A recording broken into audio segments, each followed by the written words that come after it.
Welcome to the Sky Commander Flight Brief. It's your mission-ready podcast for drone pilot training and aerial insights across Canada. From Transport Canada rules to real-world drone ops, we break it down, take you higher, and help you earn your wings. Because here at skycommander.ca, we don't just fly. It hints there's more to it. It's a masterclass, a deeper level, maybe a philosophy or a community focus, perhaps. It's definitely intriguing, sets them apart from just, a basic tips show. Skycommander.ca is the obvious next step. Precisely. If you're thinking about flying a drone in Canada, boom, this content is aimed right at you. Powered by skycommander.ca. The elite podcast for Canada's drone pilot. Okay, let's get started. Have you ever considered the quiet paradox of drone pilots? They often operate machines that fly silently, yet the ability to speak the language of the sky is absolutely mandatory for them. It's a fascinating requirement, isn't it? It really is. Kind of catches you off guard when you first think about it. Welcome to the Deep Dive, where we plunge into complex topics and emerge with clarity and insight. Today, we're taking an extensive look at RPAS, that's remotely piloted aircraft system radio communications here in Canada. Yeah, and our mission today really is to cut through all the extensive regulations and sometimes intimidating jargon. We want to equip you with the essential knowledge, the practical insights you need for truly effective and safe RPAS radio communication. Right. Whether you're meticulously prepping for an exam or maybe looking to sharpen your field operations, we'll peel back the layers. We want to understand not just the what, but critically the why and the how behind these vital aviation procedures. And for this deep dive, we've gathered, an incredibly rich stack of sources. Everything from the foundational Transport Canada manuals, detailed exam prep guides, even some fascinating historical lore that explains why certain phrases are used. Oh, yeah, that stuff's interesting. And even a unique peek into how air traffic controllers actually see you on their screens. So you'll get a truly comprehensive, multifaceted picture. Definitely. By the end of this deep dive, you won't just know the rules. You'll hopefully grasp the underlying principles, giving you those aha moments that kind of fast-track you to being genuinely well-informed. This isn't merely about passing a test, right? It's about transforming you into a radio smart pilot, actively enhancing safety in our increasingly shared skies. Absolutely. It's about being a responsible player in this system. Okay, let's unpack this core paradox right at the start then. Many routine drone flights, they operate without any direct voice radio contact with air traffic control or other pilots. Right. Yet, for Canadian RPAS pilots, a deep understanding of aviation radio communications is absolutely mandatory. Why is Transport Canada so adamant about this? Especially when a drone often feels like it's kind of in its own little world. Well, what's truly fascinating here, this comes through in the sources, is that while not all drone operations demand you actively transmit on a VHF radio, Transport Canada emphasizes this knowledge because RPS are increasingly sharing airspace with manned aircraft. Okay. So it's not just some bureaucratic hurdle. It's seen as a critical, often invisible layer of safety. It helps integrate drones into the broader aviation ecosystem. So the theory matters even if you're not always talking. Exactly. The theoretical knowledge is paramount because it ensures you understand the wider air traffic environment, even if you're not constantly broadcasting your every moves. And that emphasis, it really permeates the certification process, doesn't it? Like, this isn't just a minor topic on the tests. Oh, not at all.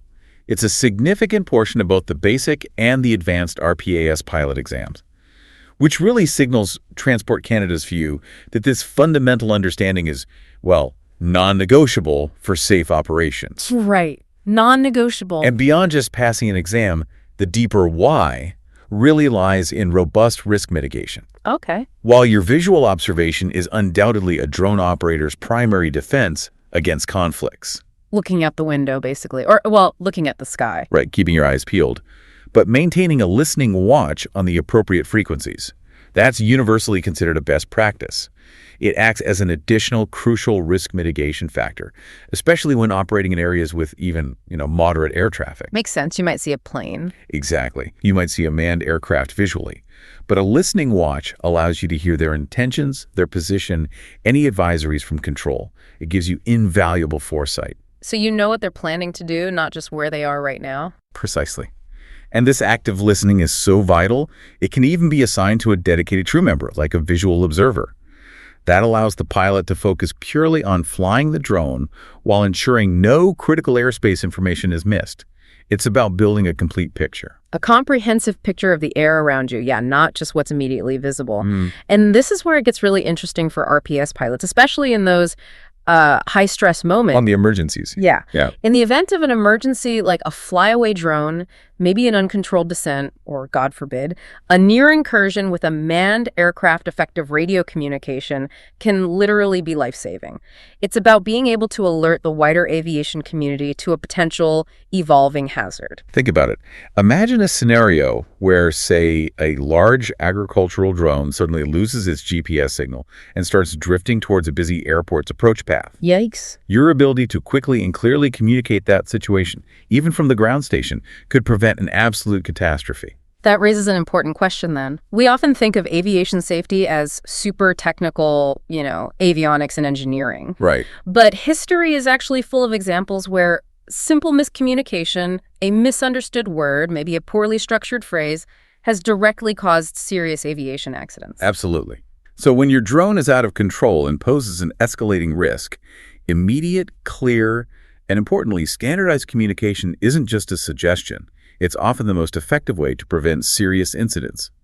The goal for Transport Canada here is to ensure RPAS pilots are truly radio smart. Radio smart, I like that. Capable of acting decisively and clearly when it matters most, integrating into a system where every second and every word can, quite literally, count. It's also worth noting, isn't it, that RPAS operators currently find themselves in a bit of a transitional phase. They're often using procedures kind of borrowed directly from manned aviation. That's right. It's described as a temporary solution, like a placeholder, until more specific drone-centric rules emerge. Indeed. And this borrowing actually stems from the very origins of radio procedures themselves. Most of the standard phraseology we use today was formalized globally after World War II, largely through ICAO, the International Civil Aviation Organization agreements. Ah, okay. The goal back then was absolute clarity and standardization across borders, which is crucial, obviously, given the global nature of air travel and all the different native languages spoken by pilots and controllers. Makes sense. You need everyone on the same page, literally. Exactly. And NAV Canada, for instance, continuously works to ensure its controllers maintain these specific standards nationwide. Consistency is key. Now, looking ahead, we definitely anticipate Transport Canada, working in line with ICAO, will likely introduce its own standardized communication procedures specifically tailored for drones. Okay, so drone-specific language. Potentially, yes.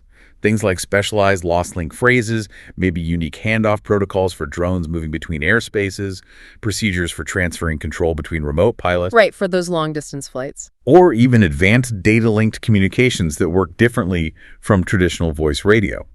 But for now, and this is critical for your exams, you're expected to know and apply the established manned aviation rules. They're thoroughly covered in the RPAS knowledge requirements, that's TP 15263, especially concerning lost link and flyaway scenarios.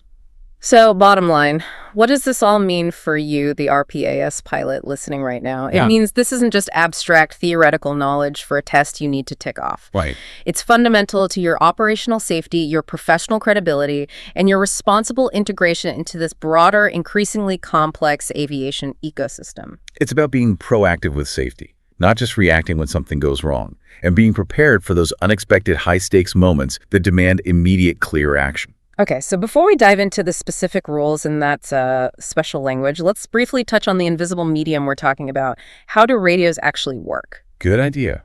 Basic physics refresher. Yeah, think of radio waves. Maybe less like ripples in a pond and more like invisible energy spreading out from an antenna traveling at the speed of light.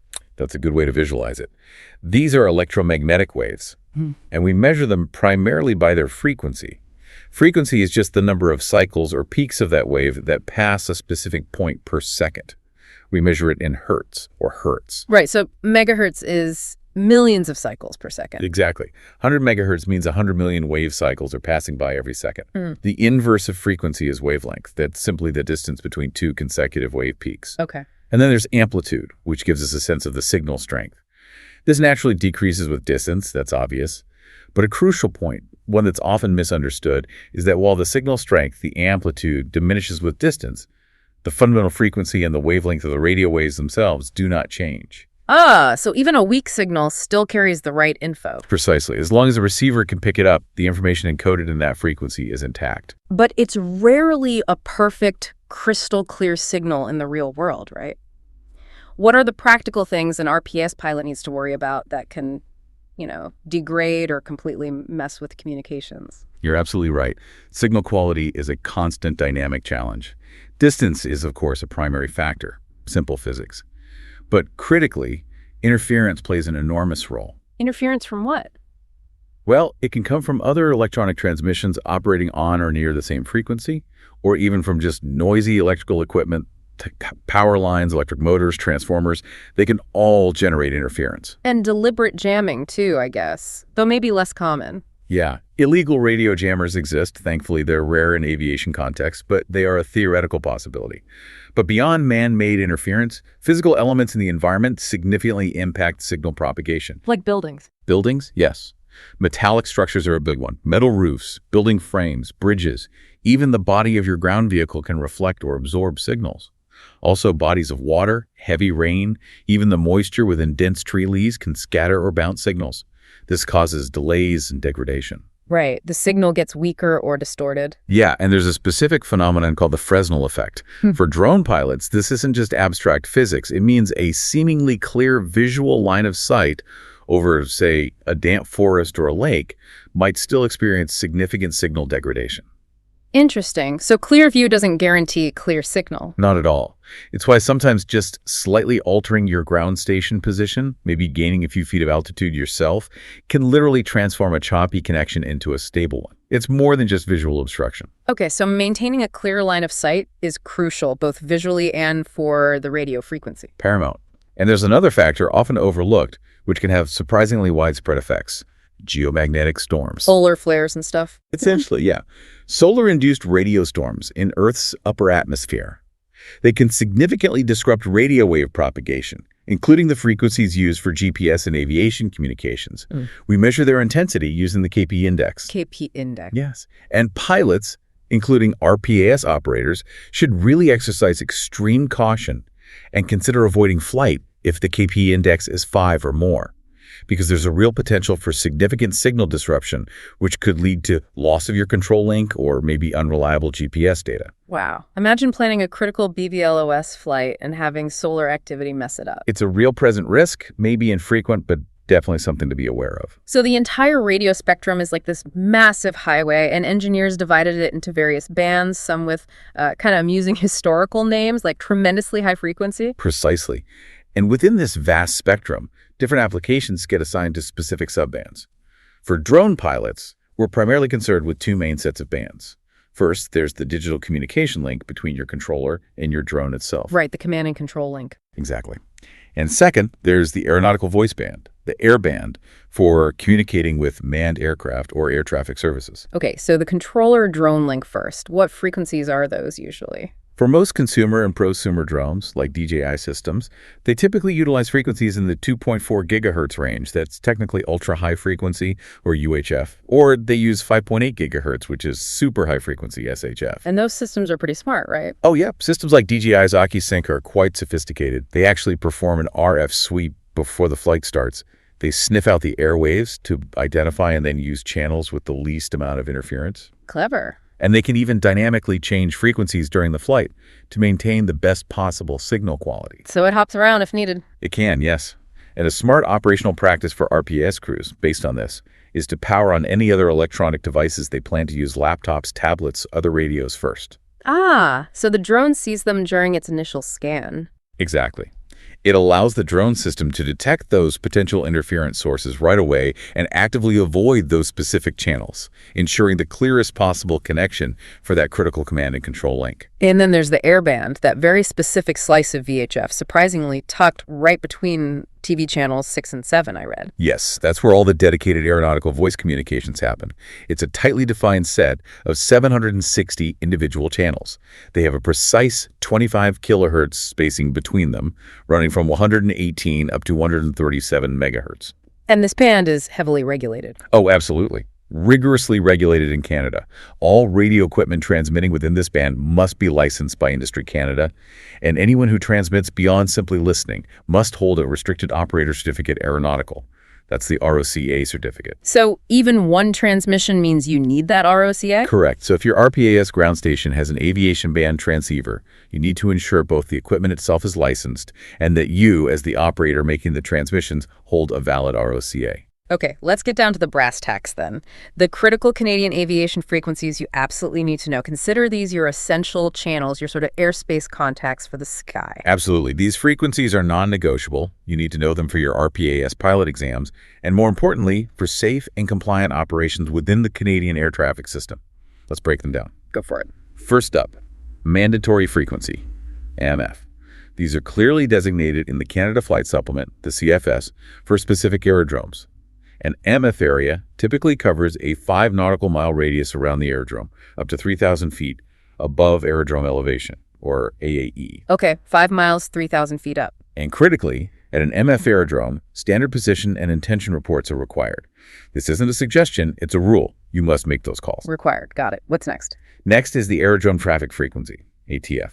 If an MF isn't designated for an aerodrome, it will typically use an ATF. This is usually the published Unicom frequency, or if no Unicom is published, it defaults to 123.2 megahertz. 123.2, okay. Now, at an ATF, standard reports are recommended. Ah, recommended, not required. That's the key difference. Exactly. A subtle but really important distinction, especially for exam questions. Okay, MF required, ATF recommended.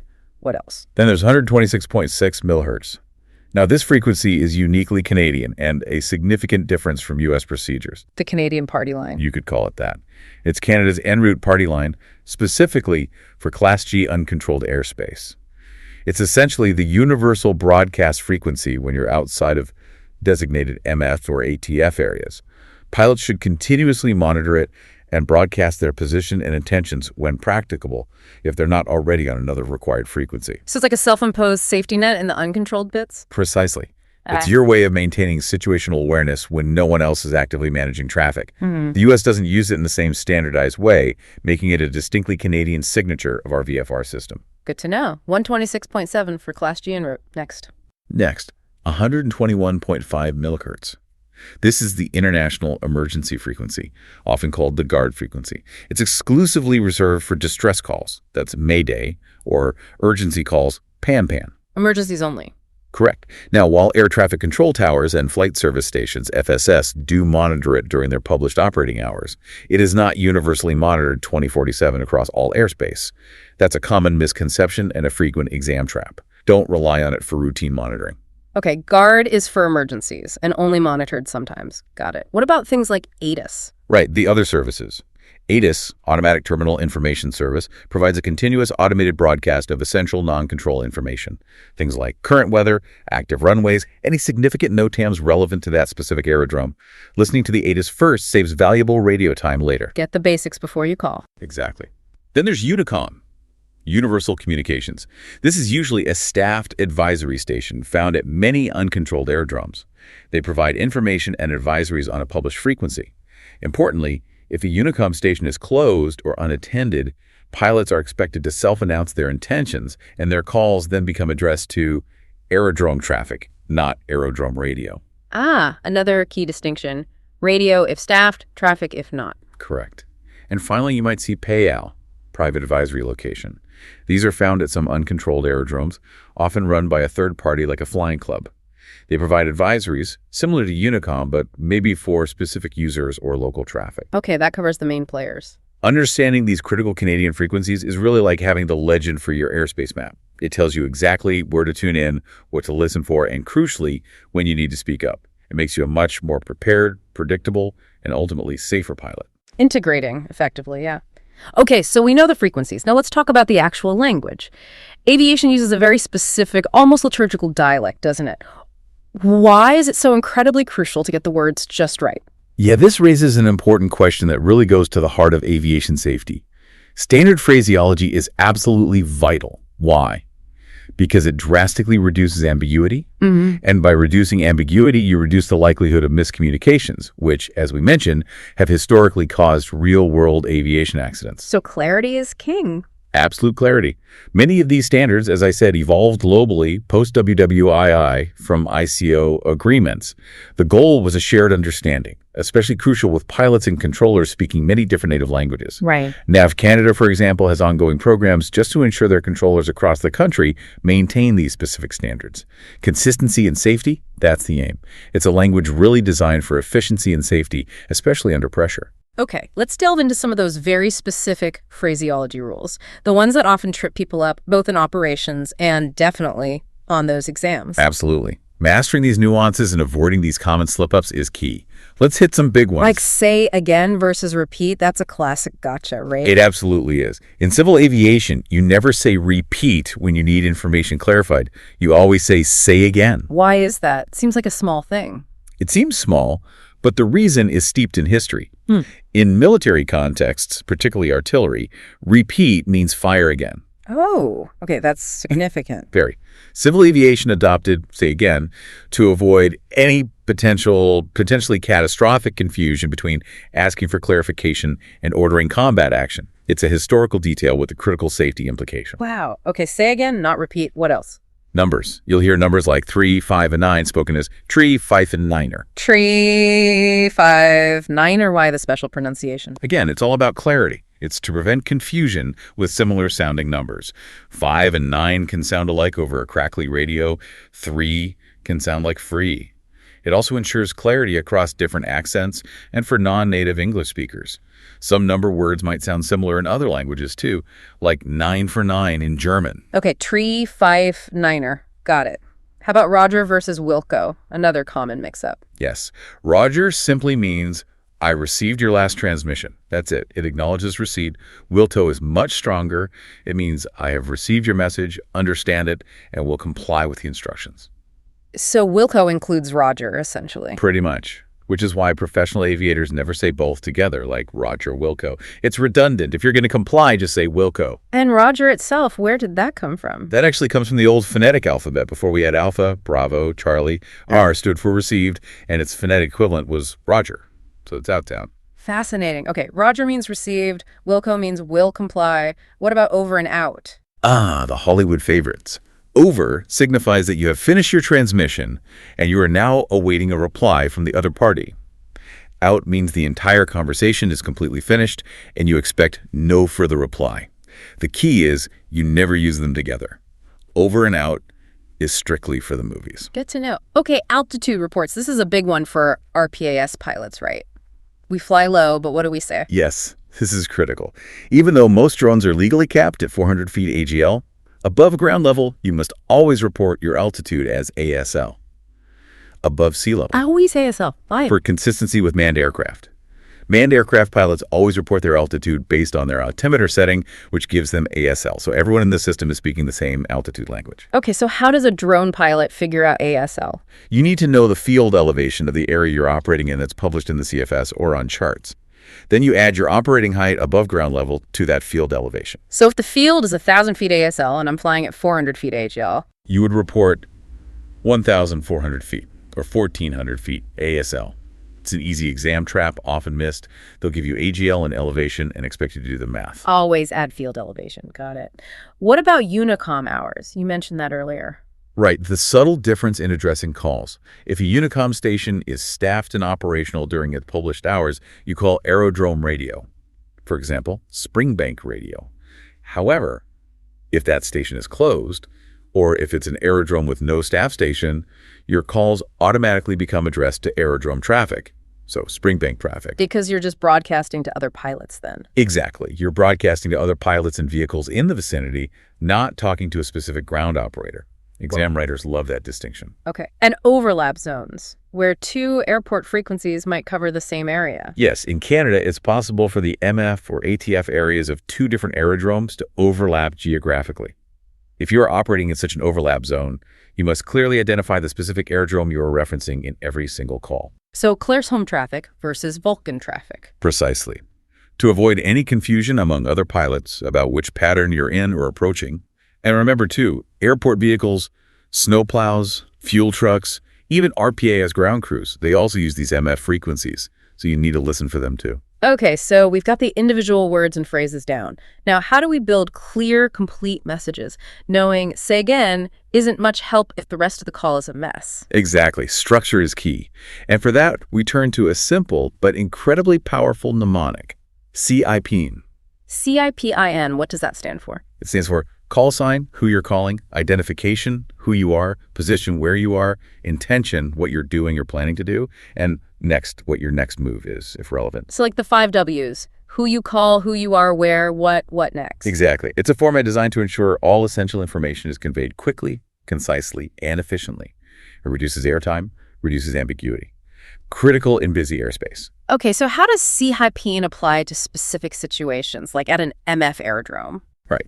At an MF aerodrome, remember, reports are mandatory at specific points. Using CPMED, you'd make calls like an arrival call at least 5 minutes before entering the MF area, something like Pembina radio, call sign, RPA Grizzly 1 identification, 6 miles southwest at 2,500 feet ASL position, inbound for landing, estimating the zone in 5 minutes. Intention. Okay. Then you'd call again when joining the circuit on the downwind leg on final approach, and finally a departure call when leaving. Lots of required calls. Yes. And if your departure gets delayed after you've announced it, you must rebroadcast your intentions before actually taking off. And you need to maintain that continuous listening watch until you are well clear of the MF-ATF area. Okay, mandatory calls using CPIN at MF. What about ATF? At an ATF aerodrome, the same style of reports using the CPIN format are recommended rather than strictly mandatory. Again, that crucial difference. Recommended, not required. Got it. And directed versus broadcast calls. A directed call is specifically addressed to a particular unit, like an FSS or an airport vehicle. Moncton Radio, RPA Alpha. You expect a reply from them. A broadcast call uses aerodrome traffic, like Moncton traffic, RPA Alpha. This is for all other aircraft and vehicles on the frequency, especially when no specific ground station is staffed. You're just announcing your presence and intentions to everyone listening. Now, readbacks. When do you absolutely have to repeat back what air traffic control tells you? This seems super critical. It is. This is one of those non-negotiables for the exam and, more importantly, for operational safety. You must always verbally repeat back certain critical instructions to ATC. No exceptions. Which ones specifically? Hold short instructions. Absolutely critical for preventing runway incursions. Any runway clearances, takeoff, landing, crossing, altimeter settings, assigned altitudes, assigned headings, and assigned squawk codes for your transponder. Okay, hold short. Runways, altimeter, altitude, heading, squawk. Got to read those back. Every time. For other transmissions, like general traffic information, a simple acknowledgement with your call sign like Roger or PA Alpha is usually sufficient. And controllers are actually trained to issue these critical clearances in a consistent order to help pilots with the readback process, making sure nothing gets missed. A correct readback confirms not just that you heard it, but that you understood it correctly. That confirmation loop is vital. Okay, transponders. Even if my drone doesn't have one right now, they're a huge part of the airspace picture for manned aircraft. What do RPAS pilots need to understand about how they work and the ATC commands related to them? Right. Understanding transponders is crucial for understanding how ATC sees traffic. They provide secondary radar returns. They actively transmit an identifiable signal back to ATC. Primary radar just bounces off the metal, basically. So secondary radar gives more info. Much more. Altitude identity. So understanding the key commands is important if you ever operate in controlled airspace or near it. First, squawk ident. ATC might say RPA Alpha, squawk ident.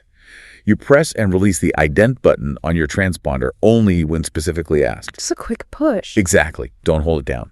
And don't use it when you're just assigned a new code or for your initial check-in. Doing that can momentarily flash multiple targets on the controller's screen, making it harder to pick out who's who. Okay, only ident when asked. What else? Recycle transponder. If ATC asks you to recycle your transponder, it means turn it off, wait a minimum of 5 seconds. That's the typical Canadian radar update interval, and then turn it back on. Why would they ask that? It helps them troubleshoot. Yeah. They can positively see the target disappear and reappear on their screen, confirming the transponder is working, or sometimes reacquiring if there was an issue. Okay, makes sense. Setting a code. That's squawk code. ATC will say RPA Alpha, squawk 2334. You set that new 4-digit code. Some older advice suggested setting the transponder to standby first to avoid accidentally cycling through emergency codes, like 7700. But controllers generally prefer you don't do that, as they momentarily lose your target from their screen. Just dial in the new code directly. Got it. And Mode C? Mode C refers to the altitude reporting function. ATC might say RPA alpha, verify mode C, or just assume it's on. You need to ensure your transponder is set to transmit altitude. If your mode C isn't working, or if ATC tells you to turn it off, rare but possible, you must advise them immediately. Okay. What does identified mean? If ATC says RPA alpha, radar identified, it means they have positively correlated your specific target on their radar screen with your aircraft. For IFR flights, being identified usually means they can stop making routine position reports. Okay. And surveillance service terminated. That means the controller is no longer actively monitoring your progress on radar, usually because you're leaving their airspace, or the service isn't available where you're going. Old advice used to be squawk 1200, the standard VFR code, when service terminated. But ATC now prefers you keep the last assigned code for the rest of your flight. Why keep the assigned code? It helps with identification if an emergency happens later, or if you re-enter controlled airspace unexpectedly, they can quickly see who you are. Makes sense. Keep the last code. And normal operation. When is it on or off? Best practice for manned aircraft is to turn the transponder on, usually to ALT or mode C, when entering the runway for takeoff, and turn it off when exiting the runway after landing.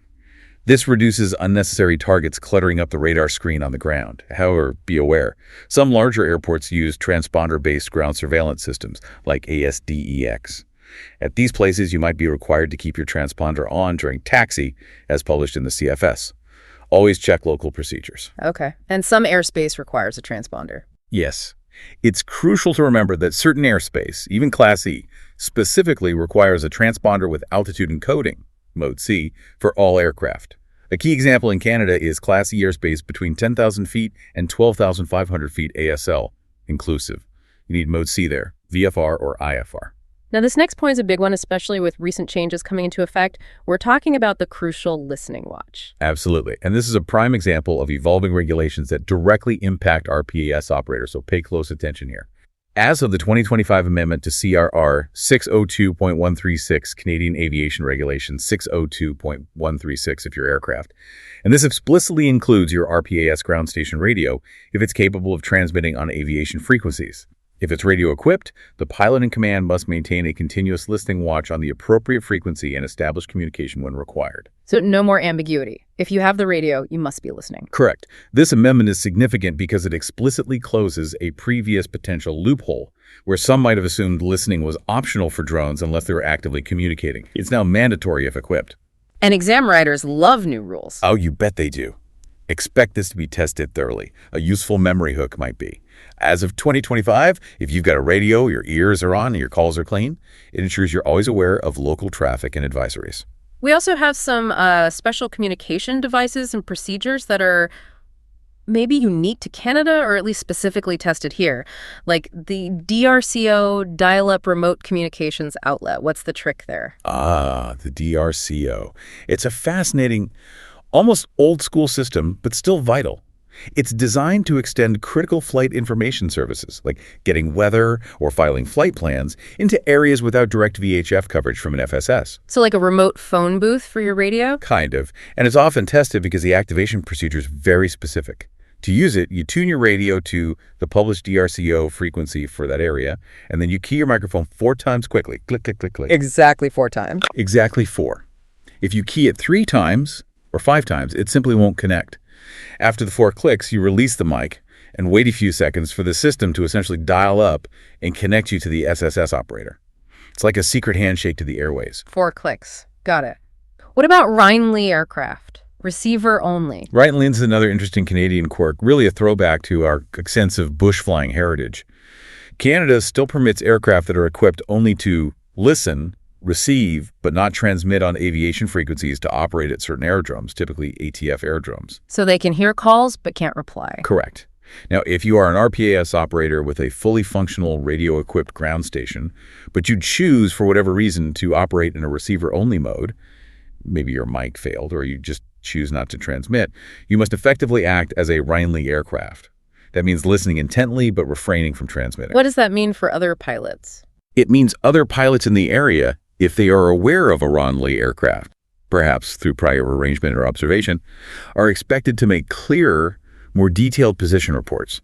They essentially need to fill in the gaps verbally to ensure the Rhine-Lee pilot still has adequate situational awareness.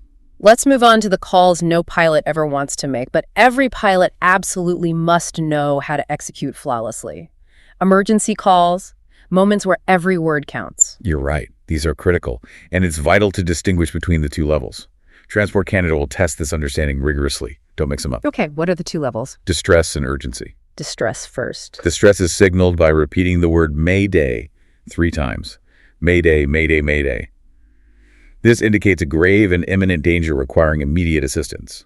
Think life-threatening situations, catastrophic structural failure, an uncontrolled fire, an immediate loss of control of your RPAS with potential to strike populated areas, or any situation where life is at immediate risk. And you squawk 7700 if you have a transponder. Yes, if your RPAS has an integrated transponder, and it's applicable to this situation, squawking 7700 signals a general emergency on ATC radar. And the word Mayday itself, interestingly, comes from the French phrase Mayday, which means help me. It was adopted internationally back in the 1920s, apparently first at Croydon Airport in London because of all the cross-channel air traffic with French operators. Mayday. Okay. What's the second level? Second level is urgency. This is signaled by repeating pan, pan 3 times. Pan, pan, pan, pan, pan, pan. Pan, pan. What does that signify? It signifies a serious situation, but one that is not immediately life-threatening, though it could rapidly escalate if not addressed promptly. Think maybe a partial system failure on your drone, significant loss of control authority, but without immediate danger of crashing into something critical, or perhaps a medical emergency aboard a manned aircraft that needs priority handling but isn't immediately fatal. So Mayday for immediate life threat, pan, pan for serious but not immediately life-threatening. Exactly. And in either case, you speak the term 3 times, clearly, followed immediately by your aircraft's call sign, Mayday, Mayday, Mayday, RPA Alpha. This repetition is designed to cut through any other radio chatter, grab everyone's attention, especially ATC, and convey the gravity of the situation instantly. Don't hesitate to use the right term. Absolutely. Most pilots, thankfully, rarely use these terms. Sometimes they might just describe the problem, leaving controllers to deduce the severity. But don't be afraid to clearly state your needs using Mayday or Can-Pan if the situation warrants it. It clarifies the situation for everyone involved much faster. Now, for specific loss-link flyaway scenarios with an RPAS, there are clear requirements. Transport Canada publication TP 15263 mandates that you must notify ATC or a Flight Information Center, FIC. Immediately if your RPAS experiences a loss link or flyaway AND, there's a risk of it entering controlled airspace or posing any other hazard to air navigation. Immediately notify how? You should attempt communication on the appropriate normal frequency. First, the tower frequency, the area frequency, whatever is relevant. If that's unsuccessful, 121.5 MHz guard can be used as a fallback, but it's not the preferred first choice for making initial contact if a normal frequency is available. And if radio fails completely? Critically, if VHF radio communication is completely unavailable, maybe your ground station radio died, a simple phone call to ATC or an FIC still fulfills your mandatory reporting duty. Phone call counts? Yes. The numbers are published in the CFS or available through NAV Drone contacts. Obviously, your ROCA certificate is for VHF radio communications, not for using a telephone. But the obligation under TP 15263 to report an emergency or hazardous situation remains paramount, regardless of the communication method used. Good to know there's a backup. Okay, so thinking about all this phraseology, the procedures, the frequencies, it's really like an essential toolkit for communicating effectively in the air. It absolutely is. Think of it as your aviation language survival kit. Mastering it ensures not just that you can transmit, but that you transmit effectively. Keeps you safe, keeps you clear, and ensures everyone understands each other in that dynamic, rapidly changing environment. Now, shifting gears slightly, is there a special license you need just to talk on the radio beyond your standard drone pilot certificate? Seems like maybe an extra layer of regulation. Yes, there absolutely is. It's called the Restricted Operator Certificate Aeronautical, or ROCA for short. ROCA. You need a ROCA in your possession even if you transmit just once on aviation VHF frequencies. And that unequivocally includes transmitting from your RPAS ground station radio if it's equipped for VHF comms. Just once. Wow, so it's not about frequency of use. Nope. The moment you press that transmit button on an aviation band, you need the certificate. This requirement isn't new or specific to drones, by the way. Its origins lie way back in the radio communication regulations for all aviation use, historically applying to bush pilots flying in remote areas who relied on HF or VHF radio. Okay. Do you need it just to listen? No. The ROCA is only required for transmitting. If you are only listening operating as RNY, as we discussed, you don't need the ROCA. Also, if you use a phone to communicate with ATC, the ROCA doesn't apply to that phone call. So ROCA for transmitting on VHF-HF. Is there anything else? Yes, there's a separate requirement. A distinct station license is required for the actual aeronautical radio equipment itself. This license is often tied to the aircraft registration for manned aircraft, or potentially to your RPAS ground station radio unit. So two things, a personal ROCA for the operator and a station license for the radio gear. Correct. It's a crucial distinction. Your personal ROCA authorizes you to operate the radio. The station license authorizes the equipment to be used for aeronautical comms. Okay, licensing covered. Now let's talk airspace. Knowing your airspace is like knowing the intricate rules of the road for the sky, isn't it? It seems to dictate everything. It really is the bedrock of safe and compliant flight. It dictates who you talk to, what weather conditions you require, even what equipment you might need to carry, like a transponder. It's fundamental for any pilot, manned or unmanned. So Canada has 7 classes of airspace, A through G. That's right, 7 classes, A through G. Each has its own set of rules, defining the level of air traffic services provided by NAV Canada and outlining the specific responsibilities placed upon the pilot operating within it. And the weather minimums change too. Generally, yes. A good rule of thumb is that VFR weather the minimum visibility and cloud clearances required for flying under visual flight rules tend to increase as you move into more controlled airspace classes, like B, C, D, E, compared to G. This is designed to aid the see and be seen principle. Typically, in controlled airspace, you need at least 3 statute miles visibility and must operate clear of clouds by specific distances, often 500 feet vertically and 1 mile laterally. Okay, let's quickly run through the classes, maybe starting with the least controlled. Sounds good. Let's start with Class G, uncontrolled. This is where many basic RPS operations take place. In Class G, ATC has no authority or responsibility to direct flights. So you're on your own? Pretty much. VFR weather minima are generally the most lax here, and transponders are not required. However, the apparent freedom of Class G actually means you are truly your own air traffic control. It's not a free-for-all. It demands self-reliance. Actively monitoring and broadcasting on 126.7 MHz becomes your invisible radar, your self-imposed safety net. It's critical precisely because no one else is officially watching your back, and Class G can exist at both low and high altitudes. Okay, Class G is uncontrolled. What about Class E? Class E, controlled but VFR permitted without mandatory contact. This is controlled airspace, but VFR pilots are not required to be in contact with controllers to operate within it. So ATC's there, but you don't have to talk to them if you're VFR. Correct. ATC can offer suggestions or traffic advisories if they see a conflict, but they cannot issue instructions or restrictions to VFR flights in Class E. This means VFR pilots retain the full responsibility for seeing and avoiding other traffic. Where do you find Class E? It often exists above Class G, but it can also extend down closer to the ground, sometimes down to 2,200 feet AGL, in designated airways, control area extensions around airports, and transition areas. You'll see these depicted on VNC's VFR navigation charts and detailed in the Designated Airspace Handbook, DAH. And remember, some Class E airspace, specifically between 10,000 and 12,500 feet ASL inclusive, is also designated transponder airspace, requiring Mode C. Okay, Class E, controlled but no required contact for VFR. Next up, Class D. Class D, controlled often at airports with towers. VFR flight is permitted in Class D, which typically surrounds smaller to medium-sized airports that have an operating control tower. The key difference here is pilots must establish two-way communication with the appropriate ATC unit, the tower or terminal controller, prior to entering Class D airspace. Must talk before entering. What counts as establishing communication? Good question. Even receiving the reply standby from the controller does count as establishing two-way communication. It means they've heard you, acknowledged you, and you are permitted to enter. Once inside, ATC provides traffic information and conflict resolution between aircraft. What happens if the tower closes? If the control tower closes for the night, for example, the Class D airspace typically reverts to Class E, and the communication procedures change accordingly. You'd follow Class E rules then. Okay, Class D needs contact. Standby is okay. How about Class C? Class C, more controlled. Right. This airspace typically surrounds Canada's busier airports.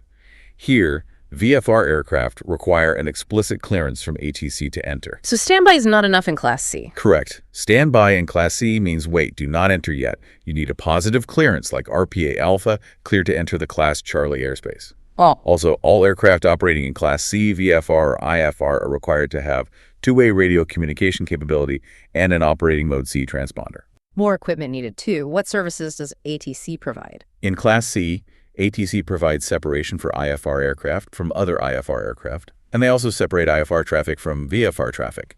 Additionally, they provide conflict resolution advisories to VFR aircraft if the pilot requests it or the controller deems it necessary. The control level is significantly higher. Okay, Class C needs clearance in Mode C. Then there's Class B. Class B, most controlled for VFR. This is generally the most controlled, low-level airspace accessible to VFR flights, typically found above 12,500 feet ASL, up to, but not including, 18,000 feet ASL. In Class B, all aircraft, including VFR, are subject to ATC clearances and specific instructions. ATC provides separation between all aircraft IFR, VFR, IFR, VFR, and even VFR, VFR. So ATC separates everyone from everyone else. Yes. And VFR aircraft in Class B must follow assigned routings and altitude assignments, much like IFR flights. For example, adhering to standard cruising altitudes like even altitudes for westbound flight. Critically, VFR aircraft operating in Class B must remain in visual meteorological conditions, VMC, at all times. If ATC issues a clearance that would take you into cloud, you must refuse it, advise the controller, unable, require a different heading altitude to remain VMC, and request a new clearance or make arrangements to depart the Class B airspace. Can't fly VFR and cloud in Class B. Got it. What about Class A? Class A airspace is generally high-level airspace, starting at 18,000 feet ASL. Flight under VFR is not permitted in Class A airspace. It's IFR only. So typically not relevant for most RPAS operations today, but good to know it exists. Okay. And finally, Class F special use airspace. Right. Class F, special use airspace. These areas are designated for specific activities that could pose a hazard to other aircraft, like military operations, flight testing, air shows, or high-volume flight training. They are categorized as either advisory, CYA, or restricted, CYR. Advisory versus restricted. In an advisory area, pilots may penetrate, but they do so at their own risk and are strongly advised to monitor a specific frequency for activity information. In a restricted area, entry is strictly prohibited without explicit permission from the controlling agency responsible for that airspace. How do you know if they're active? Class F areas can be continuously active. These are charted permanently in the DAH. Or they can be active only occasionally, activated by a NOTAM, Notice to Airmen. This means pilots must check NOTAM summaries carefully during pre-flight planning. When a Class F area is not active, the airspace reverts to the rules of the surrounding airspace classification, AG, Class G or E. Unauthorized entry into an active restricted area can have very serious consequences. Now, many pilots, especially VFR pilots, request flight following, or as air traffic control apparently calls it, en-route ATS surveillance. What exactly does that service provide, and what are its limitations, particularly thinking about low-flying RPAS? Right. En-route ATS surveillance is the formal term. It means ATC may be able to monitor your flight's progress on radar, provided you're within radar coverage, and they have the capacity to do so. If they can provide the service, it can be very helpful. They can provide useful information like observed traffic conflicts they see on scope, or maybe advisories about deteriorating weather ahead that they're seeing on weather radar. Sounds useful. What are the catches? There are crucial limitations pilots absolutely must understand. Firstly, radar systems have limited range, especially at lower altitudes where many RPAS operate. Hills, buildings, even the curvature of the Earth can block radar signals. Secondly, primary radar coverage. The ability to see aircraft without a transponder just by bouncing signals off them isn't universal across all of Canada, particularly in remote northern or mountainous areas. Secondary radar, requiring a transponder, has better coverage, but still isn't everywhere. So don't assume ATC sees you or sees everything around you. Absolutely not. Never make that assumption. Even with flight following, you must always maintain your own vigilant visual lookout, see and avoid, and remain in visual meteorological conditions, VMC, if flying VFR. ATC is there to assist, but the ultimate responsibility for traffic separation and terrain clearance under VFR always rests with the pilot. Okay. How do you request this service? On your initial radio call to the appropriate ATC center or terminal unit, you'd follow the CA-PINE format. State who you are calling, who you are, including aircraft type, example RPA Alpha, your current position, altitude, what your intentions are, destination or route, and then specifically request on-road surveillance. Example. Winnipeg Center, call sign, RPA Alpha ID, 10 miles west of Brandon at 1,500 feet ASL position. Proceeding eastbound along Highway 1 for pipeline inspection. Intention. Request en route surveillance. Request. Be prepared to provide more details about your route if asked. And even with flight following, you're still responsible for airspace. Absolutely. You are always responsible for knowing the classification of the airspace you're flying through and remaining clear of any restricted airspaces, like active Class F areas. It's really important to note that many consumer-grade GPS units or drone flight planning apps might not display currently active restricted areas or temporary flight restrictions, TFRs, that are active only by NOTAM. Always check official charts and the latest NOTAMs before and during your flight. Don't rely solely on your GPS map for airspace avoidance. Remember those examples like CYR 724 always active versus CYR 720, 721 active by NOTAM? I gotta check. Good point. What about traffic information? How does ATC tell you about other planes? When ATC issues traffic information, they use a standard clock system relative to your aircraft's track over the ground, not your aircraft's heading. Track, not heading. Why the difference? Wind can significantly affect your heading, where the nose is pointed, compared to your actual track, your path over the ground. So if ATC says traffic, 12 o'clock, 5 miles, that traffic is directly ahead of your ground track, which might not be where your drone's nose is pointing if there's a strong crosswind. Always scan the entire sector ATC indicates. That's a crucial detail. 12 o'clock is based on ground path. And if traffic is at a constant bearing? If ATC gives you traffic and it stays the same relative clock position but the distance is decreasing, that's a huge red flag.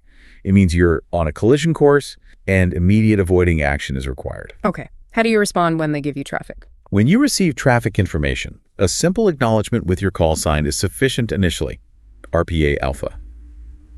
If you actually spot the traffic, you must reply, "Traffic in sight." This tells the controller you've got it visually and implies you will take responsibility for maintaining separation, including avoiding their wake turbulence.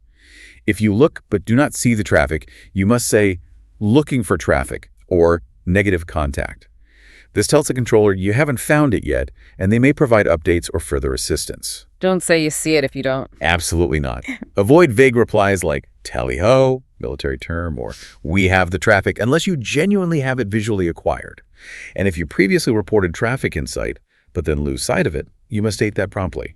RPA alpha, lost visual contact with the traffic. Safety depends on accurate reporting. This really drives home why knowing your airspace is so critical. It's not just about what you can do, but what you must do, the services available, and how ATC can support you or has limitations in that whole complex dance of the skies. Exactly. It's about being an informed, predictable, and responsible participant in that system. Yeah. Knowing the rules of the road before you merge onto the highway. All right, let's talk exams. The RPAS pilot certificate exams. The writers love to trip you up, don't they? Especially on subtle distinctions and those uniquely Canadian quirks in radio communication. Oh, they definitely do. These exams are designed to test not just rote memorization, but genuine understanding of the principles and the specific Canadian context. Let's highlight some of the most common pitfalls and maybe some critical memory aids based on what we've discussed and what the source materials emphasize. Lay 'em on me. What's trap number 1? CTAF versus MFATF. Remember, CTAF Common Traffic Advisory Frequency is United States terminology. You might see it used informally sometimes, but officially in Canada we use mandatory frequency, MF, and aerodrome traffic frequency, ATF. If you see CTAF as an option on a Canadian RPAS exam relating to procedures at a Canadian aerodrome, it's almost certainly a distractor, a trap. Okay, CTAF is US, MFATF is Canada. Got it. What else? 121.5 megahertz monitoring. Don't fall for the assumption that the guard frequency, 121.5 megahertz, is always monitored 247 everywhere across Canada. Remember, FSS and control towers only monitor it during their published operating hours. An exam question might try to imply it's a primary channel for general listening or contacting ATC anytime, which it absolutely is not. It's for distress and urgency only. Guard only for Mayday Pampan and only monitor during ops hours. Right. Listening watch. This is a big one with the new rules. The 2025 amendment to CR 602.136 makes maintaining a continuous listening watch mandatory if your aircraft, including your ground station radio, is radio equipped for VHF comms. It's not optional anymore.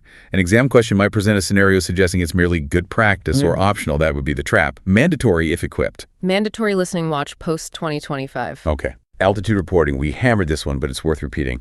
Always report altitude as ASL, above sea level, never AGL, above ground level, even for RPAS, typically operating below 400 feet AGL. The exam will likely give you the AGL operating height and the field elevation, tempting you to report the AGL figure directly. Remember the formula, field elevation plus AGL per AGL. Do the addition. ASL, field elevation plus AGL, always. Any handy memory hooks? Yeah, distilling some key points.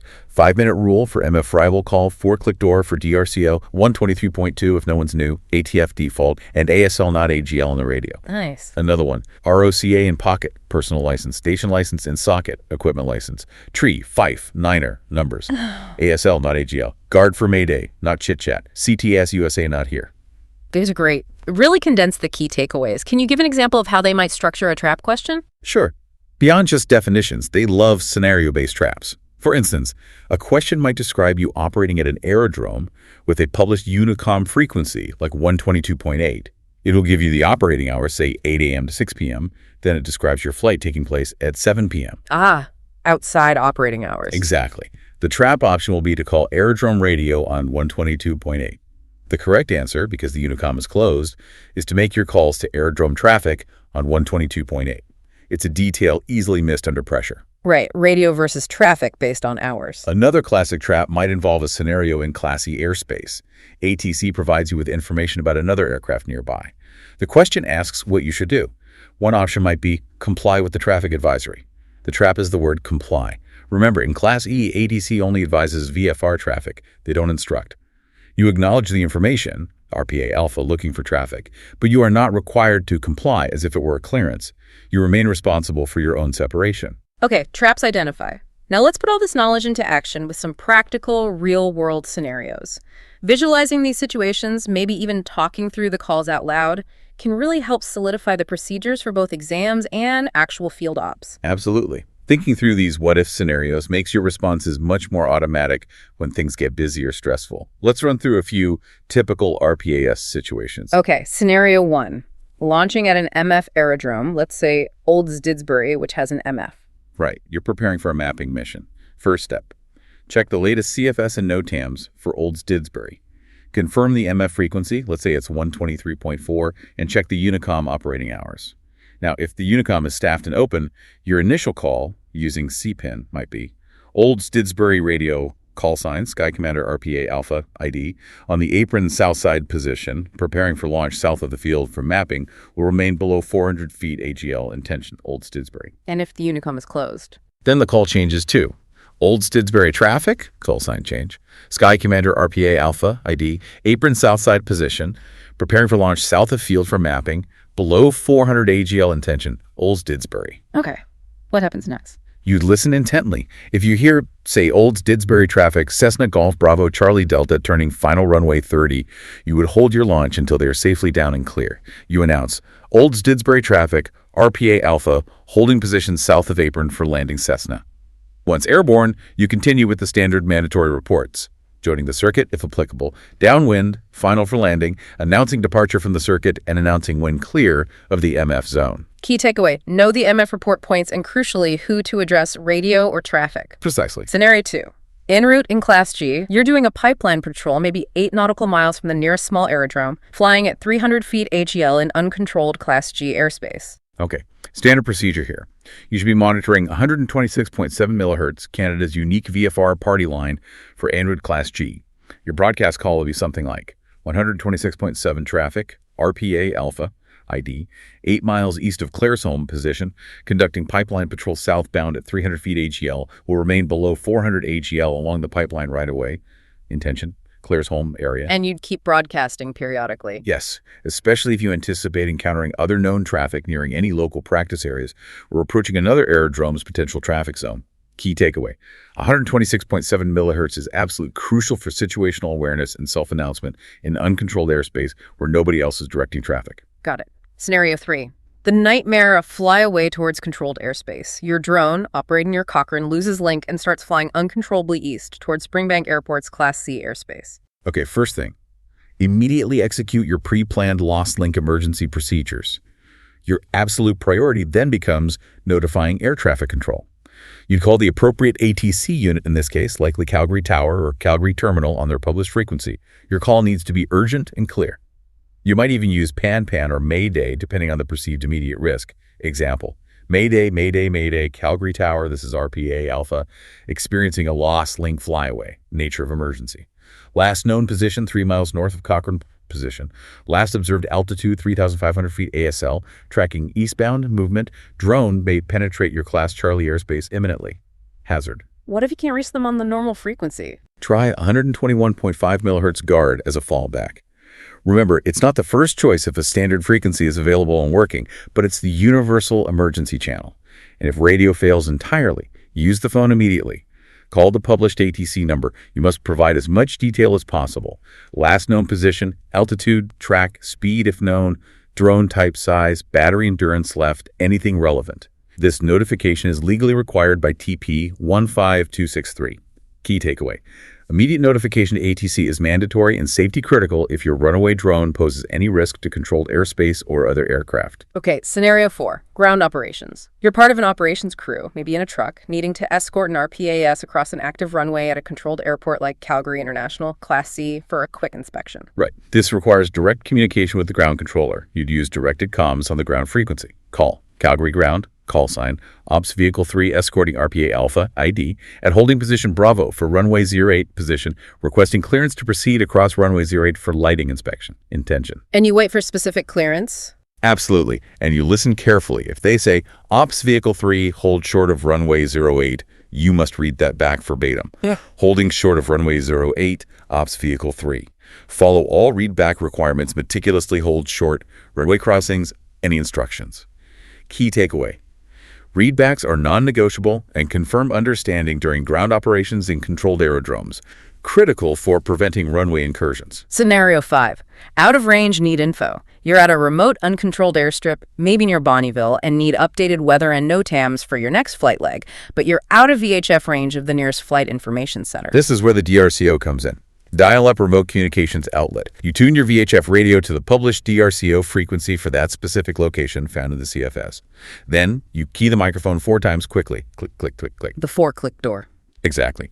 Release the mic, wait a moment for the connection. Once you hear it connect, often a dial tone or click, you make your request. Edmonton Radio, who you're connected to, this is RPA Alpha, ID, at Bonnyville, position, requesting FI's update for Bonnyville and en route to Cold Lake, intention request. Provide specifics. Yes, be clear about what information you need. Key takeaway.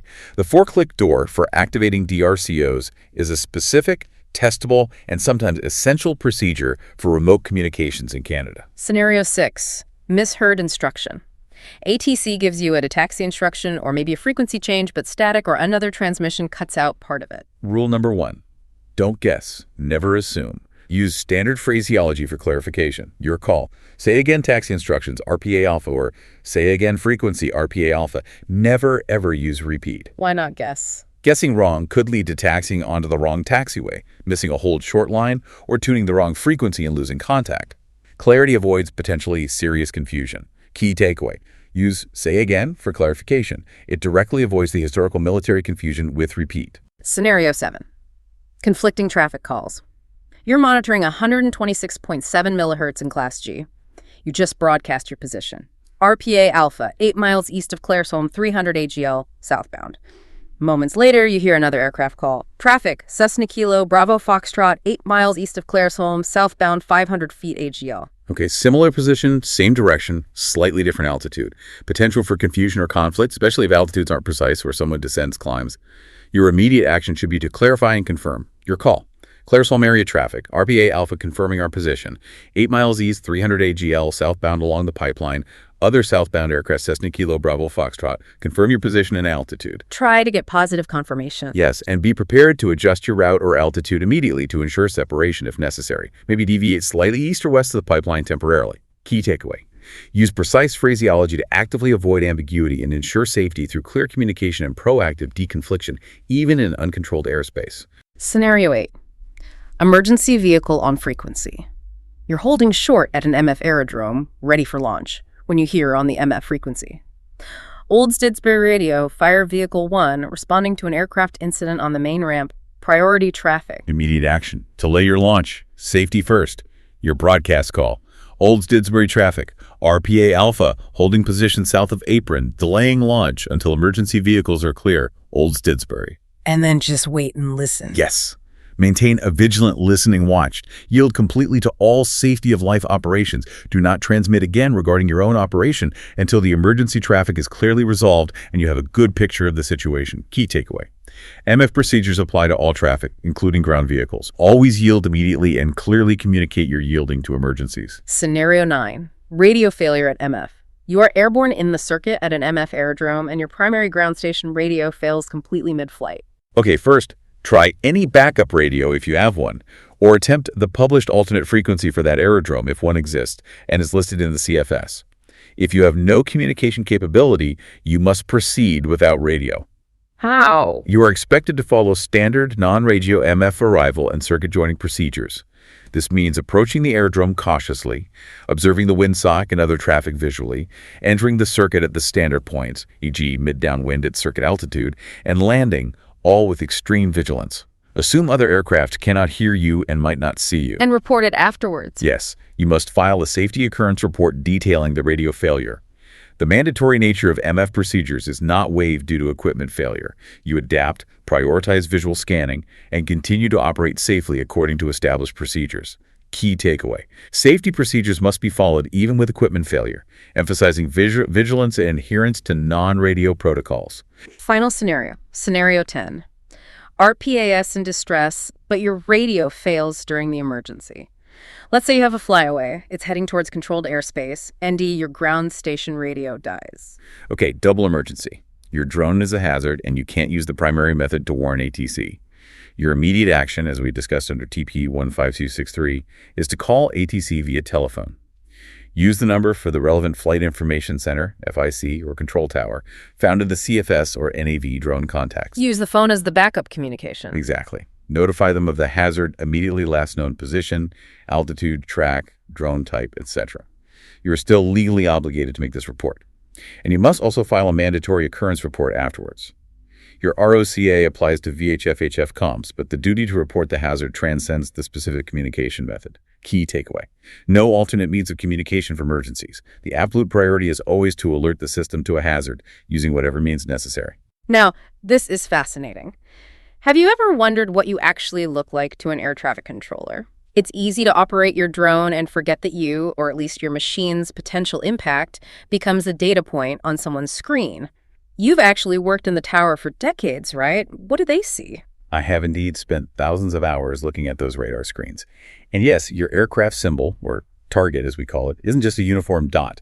It's plotted with varying symbols depending on the source of the surveillance data. Mm-hmm. It could be derived from traditional radar, either primary radar simply bouncing off the airframe, or secondary surveillance radar, SSR, getting a reply from your transponder.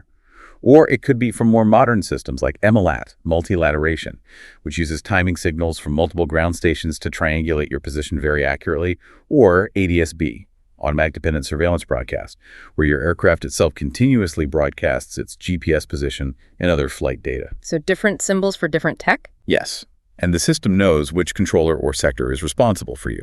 Each target has what's called a controller jurisdiction symbol, CJS, a small icon indicating who's got you, ensuring clear accountability. What about the info attached to the target? That's the data tag or data block.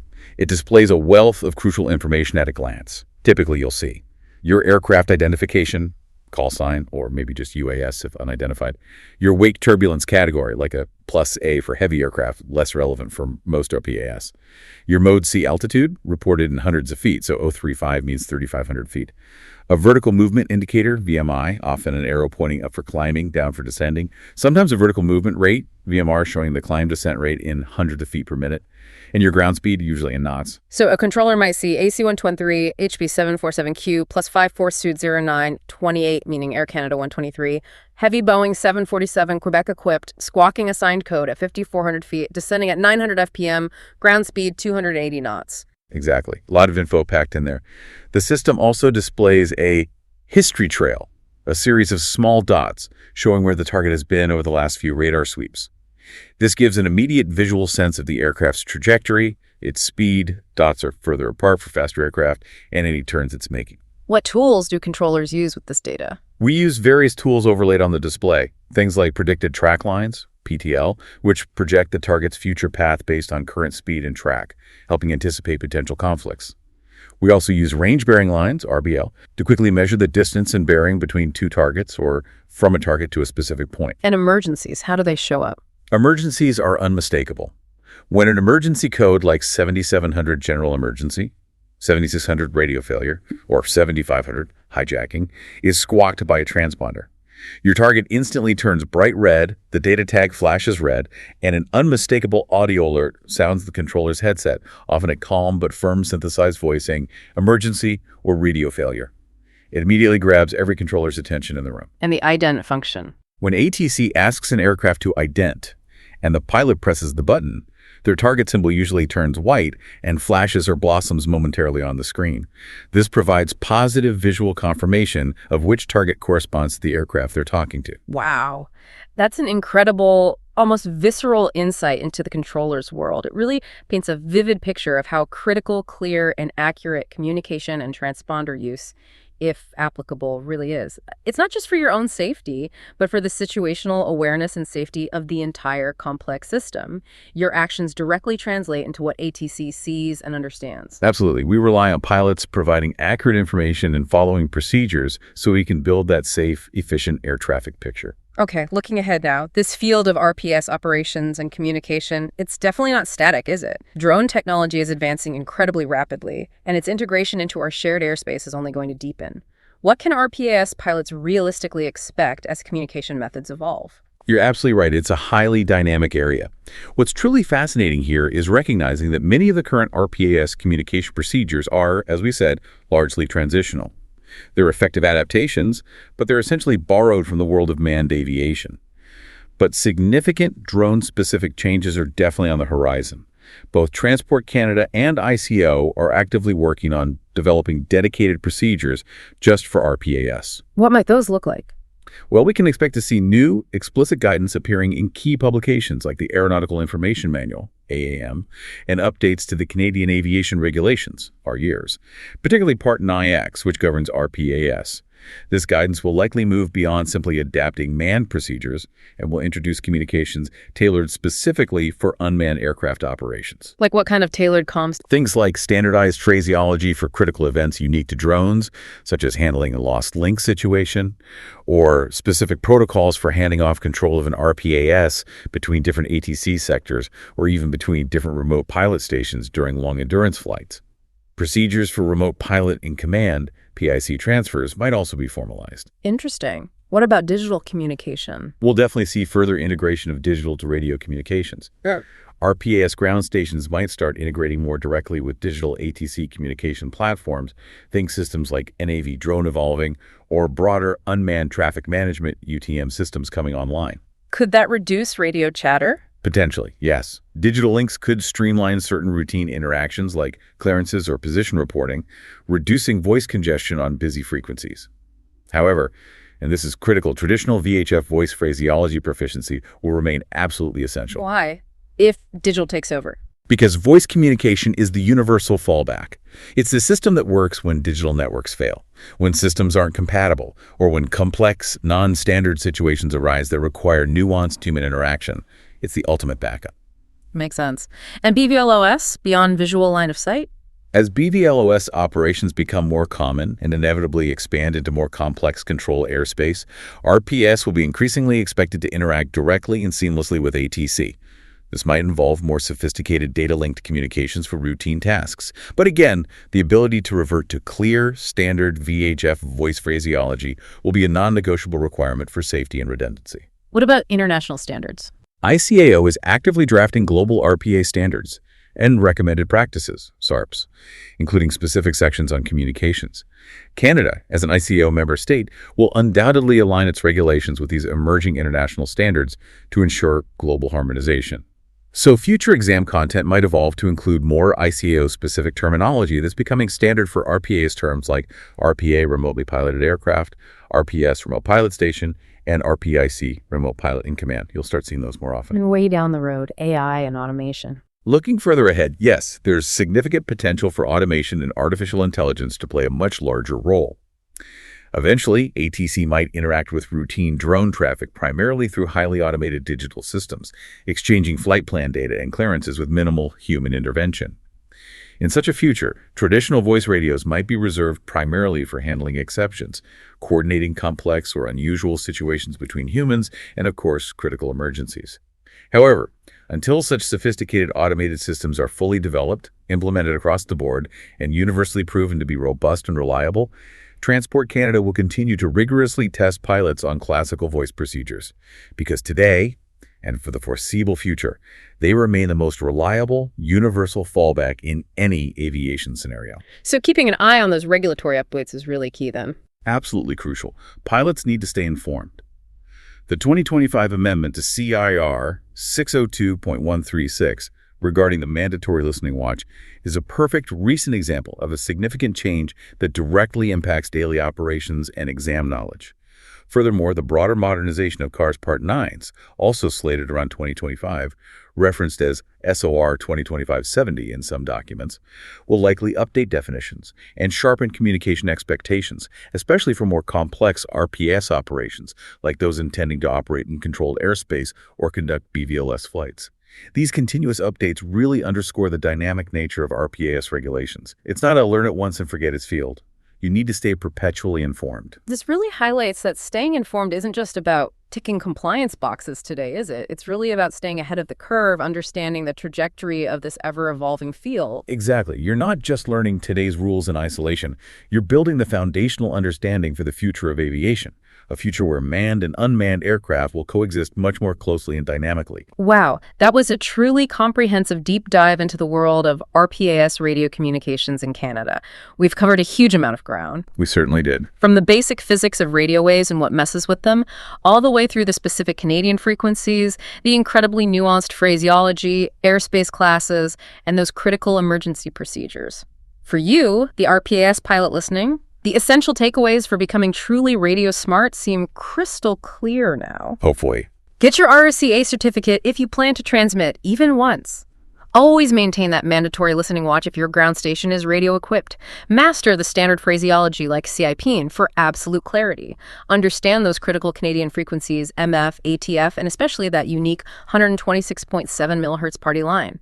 And know exactly what to do and precisely what to say in an emergency. And by understanding this, you're now significantly better equipped, not just to ace your certification exams, although that's important, but more importantly, to operate your RPAS safely, predictably, and effectively within our increasingly busy shared airspace. Understanding the why behind these rules, the history, the safety implications, fosters that critical thinking and responsible airmanship. It makes you a more valuable and fundamentally safer pilot who truly understands their role in the bigger aviation picture. Absolutely. Now, as we see this fascinating blend of digital and traditional voice communications continue to evolve specifically for RPAS, here's maybe a final thought to mull over. Okay. How might this ongoing evolution, this mix of automated data links and human voices, actually redefine our very understanding of airspace awareness in the coming years? Will we still metaphorically hear the skies, using human ears and learn phraseology as the primary way we sense the traffic environment? Or will our awareness shift towards entirely new, perhaps more abstract digital forms? Could it change that traditional immediate human connection to the airwaves? This is a profoundly fascinating question, isn't it? It really prompts us to consider not just how we communicate in the future, but how we might fundamentally perceive and interact with that invisible, complex infrastructure of the air around us. The continued evolution of RPAS communications will undoubtedly shape our future perception of situational awareness in ways we're probably only just beginning to imagine. It's definitely something to keep thinking about as this technology progresses. That's a wrap on today's mission, Commander. See above, go beyond, get ahead. For more training, tools, and intel, head to skycommander.ca. If you learned something new, share it, subscribe, and leave us a 5-star debrief.